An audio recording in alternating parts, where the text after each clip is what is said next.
I was in Afghanistan taking part in the largest, most dangerous and complex operation that the Afghan National Army, the ANA, had ever conducted.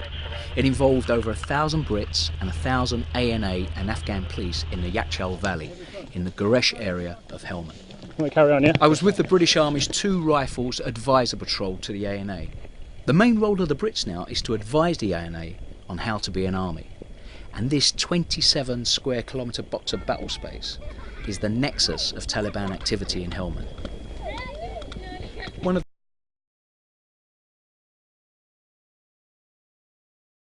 the dominate the ground and take all of the compounds. These are farming areas where families and animals are kept. Detain and question all men of war-fighting age to make sure they weren't members of the Taliban. And as we started to advance, there would be IEDs that are going off all around us, with that constant threat of stepping on one yourself. These are basically filled plastic containers full of homemade explosive.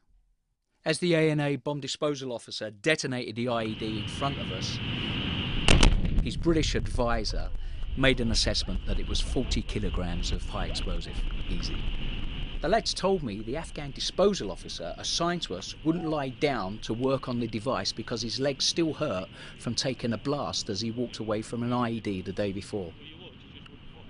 When the Taliban did return fire onto the Afghan National Army, it was actually a relief as you took cover, because their firepower, it was almost like an uncontrolled firepower demonstration where they would just let rip and there would be literally 70 or 80 weapons just pounding into a compound. And immediately the Taliban fire would stop, which would mean one or two things: they're dead or they're running for cover.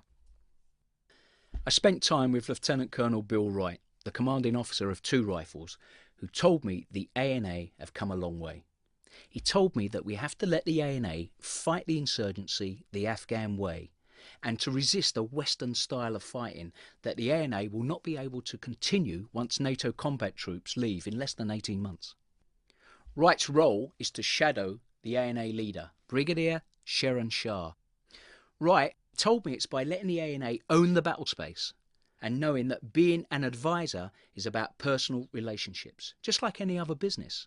For example, Wright calls Shirin Shah Sir, and treats him the same as any other general. Besides, Shirin Shah has over 30 years of continuous warfighting experience, and that commands huge respect. The 48-year-old, well, his age varies depending who you talk to, is married with 6 children. He is an extremely large and imposing man. When we shook hands, mine was the size of a baby's compared to his. However, it was obvious he enjoyed being in the company of soldiers and clearly liked the fact that I was ex-Special Air Service. I asked him what was his main concern about the future of the ANA, and he took a boiled sweet from one of the jars that was never more than an arm's reach away. His answer was very clear, that the ANA will not get the support they need in the future. Shirin Shah doesn't want us, NATO, to leave too early. During the operation in the Yakhchal Valley, I met US Army Major Jerry Redfield from Montana. He is one of the independent ISAF assessment team. I wanted to know if Redfield was optimistic about the future of the ANA. After all, Afghanistan was about to depend on them. And he was very clear. They can hold Helmand, but only if we, NATO, give them the military support, as well as good governance in Kabul. I also asked him how the Brits were doing compared to the rest of the country, which was being supported by US advisory groups. He said that this bag, the 2 Rifles Advisory Group, what it has done with the ANA is 18 months ahead of anything else in country, and that Redfield and his team were going to recommend this for the United States to adopt for their post-2014 planning. Redfield told me that he was confident that at some time in the future he will be able to bring his wife to Afghanistan for a holiday.